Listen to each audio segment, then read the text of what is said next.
Good morning students. आज हम खनिजों के भौतिक गुणधर्म को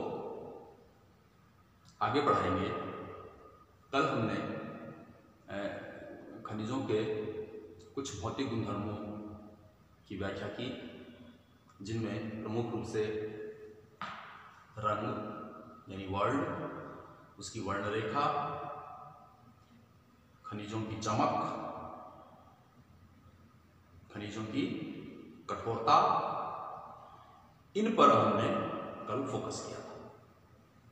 यानी फिजिकल प्रॉपर्टीज ऑफ मिनरल्स, जो आपका टॉपिक चल रहा है फिजिकल प्रॉपर्टीज ऑफ मिनरल्स या खनिजों के भौतिक गुणधर्म, उसमें कुछ भौतिक गुणधर्मों को हमने कल जाना, जिनमें कलर, स्ट्रिक, लशर, हार्डनेस, ये चार फिजिकल प्रॉपर्टीज हमने कल देखा। उसी को हम आगे बढ़ाएंगे आज, और दूसरे अन्य जो भौतिक गुणधर्म है, फिजिकल प्रॉपर्टीज हैं, उनको हम आज समझने का प्रयास करेंगे। उन फिजिकल प्रॉपर्टीज में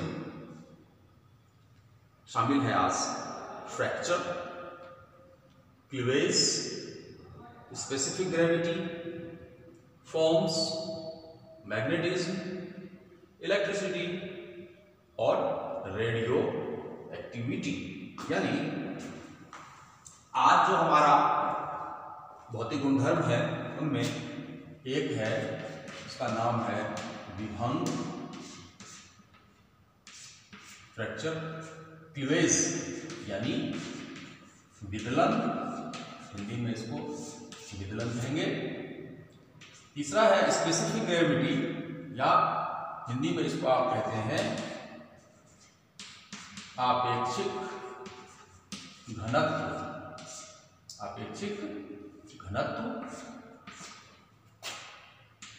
एक और भौतिक गुणधर्म है फॉर्म यानी रूप, और एक और भौतिक गुणधर्म है जिसका नाम है मैग्नेटिज्म यानी चुंबकत्व।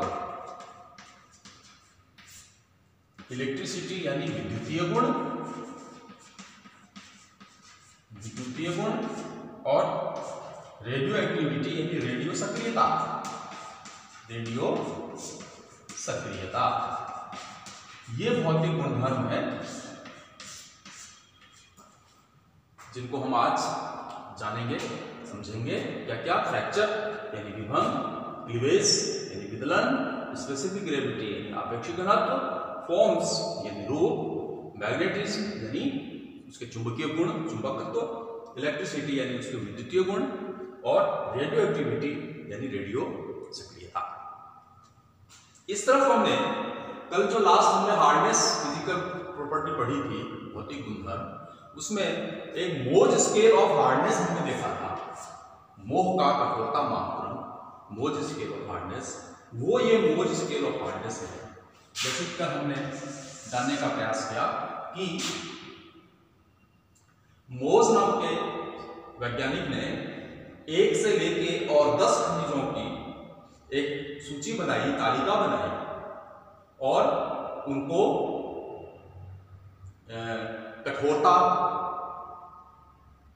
दी, जिसमें टाल्क से लेकर और डायमंड तक के खनिजों को उसने शामिल किया, जिसमें एक कठोरता खनिज टाल्क की, 2 कठोरता खनिज जिप्सम, 3 कठोरता कैल्साइट की, 4 कठोरता फ्लोराइड की, 5 कठोरता हेपेटाइट की, 6 कठोरता फेल्ड्स्पार की, 7 कठोरता क्वार्ट्ज की, 8 टोपाज, 9 कोरंडम और 10 डायमंड, सबसे कठोर डायमंड। तो टाल्क,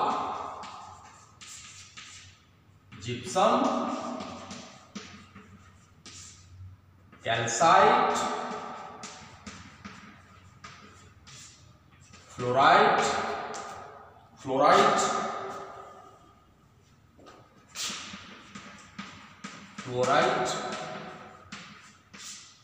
एपेटाइट,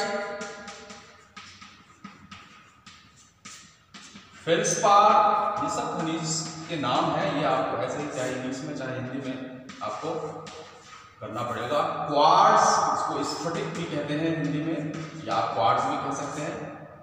फिर है टोपास, फिर है कोरंडम, और सबसे अंत में हीरा। तो ये कठोरता है मोल स्केल ऑफ हार्डनेस, ये आपको याद होनी चाहिए, ये आगे प्रैक्टिकल्स में भी काम आएगी, थ्योरी में भी काम आएगी। अब हम बाकी बचे हुए जो हमारे फिजिकल प्रॉपर्टीज हैं उस पर थोड़ा फोकस करेंगे। सबसे पहले हम बात करेंगे इसकी फ्रैक्चर या विभंग। तो विभंग खनिजों के सतहों के टूटने की जो प्रवृत्ति है वो किसी भी खनिज का विभंग कहलाता है। खनिजों की जो टूटी हुई सतहें हैं वो टूटी हुई सतहें खनिजों का विभंग कहलाती हैं। अब फ्रैक्चर और क्लीवेज दोनों में थोड़ी समानता है, यानी विभंग और विदलन दोनों में थोड़ी समानता है। विदलन भी खनिजों के टूटने से ही संबंधित है और फ्रैक्चर भी खनिजों के टूटने से ही संबंधित है। थोड़ा सा एक अंतर है इसमें, वो अंतर ये है कि ये क्लीवेज जो है वो विभिन्न दिशाओं में, अलग अलग दिशाओं में टूट सकता है, लेकिन फ्रैक्चर में ऐसा नहीं है। तो जब हम फ्रैक्चर या इसकी विभंग की बात करेंगे तो हम कह सकते हैं कि विदलन की दिशा के अतिरिक्त किसी अन्य दिशा में खनिज के टूटने के व्यवहार को हम विभंग कहते हैं। यह हमेशा खनिजों की टूटी हुई सतहों पर दिखाई देता है। विभंग की सतह समान नहीं रहती तथा नियमित सतह पर खनिजों का वास्तविक रंग भी दिखाई विभंगित सतह पर खनिजों का वास्तविक रंग भी दिखाई देता है। और ये जो विभंग है ये कई प्रकारों का हो सकता है, जैसे कॉनकोइडल, एक जो फ्रैक्चर है उसका नाम हो सकता है, उसका नाम है कॉनकोइडल, यानी हिंदी में इसको कहते हैं शंखाव। कॉनकोइडल यानी शंखाव। जब खनिज तोड़ा जाता है तो टूटी हुई सतह असमान होती है और ये सतहें कॉनकेव या कॉन्वेक्स हो सकती हैं, अवतल या उत्तल हो सकती हैं। आप जानते हैं कॉनकेव शेप कैसी होती है और कॉन्वेक्स शेप कैसी होती है, अवतल और उत्तल होती है। ये इन सतहों पर उभार पाए जाते हैं, जैसे फ्लिंट है। यदि इस प्रकार के उभार सतह पर कम मात्रा में मिलते हो तब उसे सब कॉनकोइडल कहा जाता है। तब उसे सब कॉनकोइडल कहा जाता है। इससे पहले आप सब लगा दीजिए, सब कॉनकोइडल यानी उपसंखाव उसको कहा जाता है। दूसरा जो फ्रैक्चर है वो कहलाता है सम विभंग यानी इवन, सम या इवन विभंग। तो इसके लिए आप कह सकते हैं कि विभंग सतह प्रायः समतल होती है तो वो सम विभंग कहलाती है, और एक होता है असम विभंग या अनइवन, अन लगा लीजिए, अनइवन, असम विभंग या अनइवन फ्रैक्चर। यदि सम के विपरीत यदि व्यवहार दर्शाता है तो वो असम विभंग कहलाता है। इसके अलावा आपका भंगुर विभंग या मटियाला विभंग, यानी इसको आप हकली फ्रैक्चर या अर्थी फ्रैक्चर भी आप कह सकते हैं। ये भी दो प्रकार होते हैं, हकली फ्रैक्चर और अर्थी मटियाला, अर्थ के समान अर्थी फ्रैक्चर। तो 4 या 5 तरह का व्यवहार खनिज फ्रैक्चर के रूप में दिखा सकता है, जैसे एक कॉनकोइडल फ्रैक्चर, दूसरा सब कॉन्कोइडल फ्रैक्चर हो सकता है। उसी तरह से इवन फ्रैक्चर समविभंग जब नियमित हो, जब अनियमित तरीके से टूटे तो असमविभंग अनिवन फ्रैक्चर। उसी प्रकार से हकली और अर्थी जिनमें टूटी हुई सतहें जो है वो अनियमित या नियमित दोनों तरह से हो सकती है। तो ये हम फ्रैक्चर के लिए कह सकते हैं। दूसरा नेक्स्ट जो भौतिक गुणधर्म आपका वो है क्लीवेज या विदलन। यह भी खनिजों की टूटने की प्रवृत्ति से ही रिलेटेड है। अनेक खनिज अपने क्रिस्टल संरचना के फलस्वरूप किसी विशेष दिशा या दिशाओं में आसानी से विपाटित हो जाते हैं, टूट जाते हैं या स्प्लिट हो जाते हैं। ये विभिन्न सतहें चिकनी, समतल और चमकदार होती हैं। ये सतहें क्रिस्टल के विशेष फलक या फलकों के समांतर होती हैं और इन खनिजों के विशेष प्रकार के टूटने की ये जो प्रवृत्ति है इसी को आप विदलन कहते हैं। देखिए क्या होता है कि खनिज है वो क्रिस्टल्स रूप में मिलते हैं और क्रिस्टल्स क्या है, क्रिस्टल उनमें एक निश्चित जब एटॉमिक अरेंजमेंट होती है उनसे उनके निश्चित फेसेस बनते हैं, फलक बनते हैं। तो यदि खनिज इन क्रिस्टल फलकों के समानांतर टूटता हो, अब उसमें किस प्रकार के फेसेस या फलकों की व्यवस्था है, उस व्यवस्था के हिसाब से वो कई दिशाओं में, एक दिशाओं में या एक से अधिक दिशाओं में भी वो टूट सकता है, स्प्लिट हो सकता है। तो इस तरीके को हम विदलन या फ्रैक्चर क्लीवेज के नाम से जानते हैं। फ्रैक्चर में तो वो कहीं से भी टूट सकता है, लेकिन जब विदलन की हम बात करेंगे तो वो क्रिस्टल के फलकों या फेसेस के समानांतर पैरेलल वो विपाटित होता है, वो टूटता है। वो कई अलग अलग दिशाएं हो सकती हैं, तो उसको आप क्लीवेज के नाम से उसको आप जानते हैं, उसको आप समझते हैं। तो इस प्रकार विदलन तल में परमाणु अधिक सघन रूप से भरे हुए होते हैं, यानी क्लोजली पैक्ड होते हैं, या उनमें पारस्परिक विद्युत चार्ज उनके लंबवत दिशा में अधिक होता है, जिसके फलस्वरूप विदलन तल में न्यूनतम संशक्ति यानी कोहेंशन की प्रवृत्ति उसमें पाई जाती है। यही कारण है कि इस दिशा में विपाटन सरलता से हो सकता है। विदलन कई दिशाओं में हो सकता है, जैसे माइका में एक फलक के समानांतर एक ही दिशा में विदलन होता है। फेल्सपार, एम्फीबोर और पायरोक्सिन में ये दो दिशाओं में हो सकता है। किसी खनिज जैसे कैल्साइट है उसमें ये तीन दिशाओं में हो सकता है। तो इस प्रकार से अलग अलग खनिजों में विदलन अलग अलग प्रकार से हो सकता है। उसी तरह से एक आपका फिजिकल प्रॉपर्टी है, भौतिक गुणधर्म है, वो है स्पेसिफिक ग्रेविटी यानी आपेक्षिक घनत्व। किसी भी खनिज का यह एक डायग्नोस्टिक फीचर हो सकता है, उसकी पहचान का एक लक्षण हो सकता है, जिसको कि आप स्पेसिफिक ग्रेविटी या आपेक्षिक घनत्व के नाम से जानते हैं। आपेक्षिक घनत्व को दो प्रकार से मापा जाता है, दो विधियों से मापा जाता है, जिसमें एक विधि का नाम है वॉकर स्टीलयार्ड बैलेंस या तुला। वॉकर स्टीलयार्ड तुला ये एक तरह की एक तुला होती है, तराजू होती है, जिसमें खनिजों को का एक बार एयर में वेट और एक बार पानी के अंदर वेट निकाला जाता है, बाहर निकाला जाता है, जिससे कि उसका आपेक्षिक घनत्व निकलता है। और दूसरा है जॉली का, जो ये वॉकर साइंटिस्ट का नाम है, जॉली भी साइंटिस्ट का नाम है, जॉली का कमानीदार तुला, कमानीदार तुला।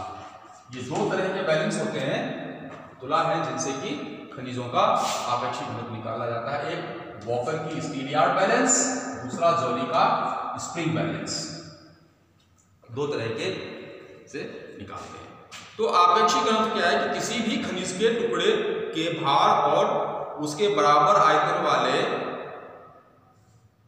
पानी के भार के अनुपात को उस खनिज का अपेक्षित घनत्व कहा जाता है। यानी किसी खनिज के हवा में भार और उसके बराबर आयतन वाले पानी के भार के अनुपात को उस खनिज का आपेक्षिक घनत्व निकाला जाता है। आपेक्षिक घनत्व जो है वो कई सारी मेथड से निकाला जाता है, लेकिन इसके दो प्रमुख है वो की हमने बात की। क्या, एक तो वॉकर का स्टीरियार्ड बैलेंस और एक जॉली का स्प्रिंग बैलेंस। इसके अलावा हम साधारण रासायनिक तुला से भी निकाल सकते हैं और भारी द्रव की सहायता से भी हम निकाल सकते हैं। और भी कई मेथड है जिनसे हम निकाल सकते हैं, लेकिन मुख्य रूप से वॉकर का स्टीरियार्ड बैलेंस और जॉली का कमानीदार जो तुला है उससे हम निकालते हैं। यानी एक बार आप उसका एयर में भाग वेट लेते हैं खनिज का, और एक बार पानी में उसका वेट लेते हैं, उसका हम डिफरेंस निकालते हैं और फार्मूला लगाते हैं। उस फार्मूले से हम स्पेसिफिक ग्रेविटी किसी भी खनिज का निकालते हैं। ये आपके प्रैक्टिकल का एक पार्ट है, वॉकर स्टीरियार्ड बैलेंस, वो आपको दिखाएंगे। इस बैलेंस से हम स्पेसिफिक ग्रेविटी आप लोगों से निकलवाएंगे। उसके अलावा एक है फिजिकल भौतिक गुण खनिजों का, फॉर्म्स यानी रूप। बहुत सारे फॉर्म्स, बहुत सारे रूप में हमको खनिज मिलते हैं, जिनके कई सारे नाम हैं खनिजों के रूप के। उदाहरण के लिए पहले थोड़ा सा हम जान लें कि कैसे व्यक्त करते हैं हम रूप को। अनुकूल वातावरण में खनिजों के निश्चित ज्यामितिक रूप बन जाते हैं जो क्रिस्टल कहलाते हैं। खनिजों की पहचान में क्रिस्टल का बहुत महत्व होता है। जब कोई खनिज क्रिस्टल के रूप में पाया जाता है तब उसे क्रिस्टलाइन या क्रिस्टलीकृत कहा जाता है। तो खनिजों के रूप का मतलब है खनिजों के क्रिस्टल्स, और क्रिस्टल्स कई प्रकारों से बनते हैं, कई रूपों में बनते हैं क्रिस्टल्स। उन रूपों का अभी हम वर्णन करेंगे। अब जैसे क्वार्ट्ज है, जिन खनिजों में क्रिस्टल आकृति ठीक ढंग से नहीं बन पाती है, उनको पहचानने में कठिनाई होती है और उन्हें क्रिस्टलाइन कहा जाता है। कुछ खनिजों में क्रिस्टल या आकार बनावट तो होती है, परंतु उनके रूप या आकृति को हम बिना सूक्ष्मदर्शी की सहायता से, माइक्रोस्कोप की सहायता से हम नहीं पहचान सकते। कुछ ऐसे क्रिस्टल्स के रूप हैं, इनके नाम हैं एसिक्यूलर, ब्लेडेड, एमिग्लोइडल। इसके अलावा आपका कंसेंट्रिक, उसके अलावा dendritic, fibrous, foliated, granular, tabular, lamellar. तो ये इतने प्रकार के जो फॉर्म्स हैं, रूप हैं, वो आपको इस खनिजों में देखने को मिलेंगे।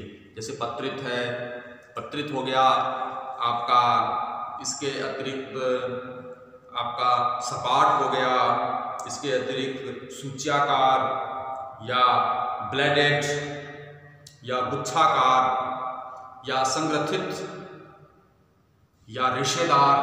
तो इतने प्रकार के जो फॉर्म्स हैं, रूप हैं, वो आपको देखने को मिलता है। उसी तरह से मैग्नेटिज्म, चुंबकत्व, कई खनिज हैं जो चुंबकीय गुणों को दर्शाते हैं, तो उन सब खनिजों के बारे में आप जानेंगे।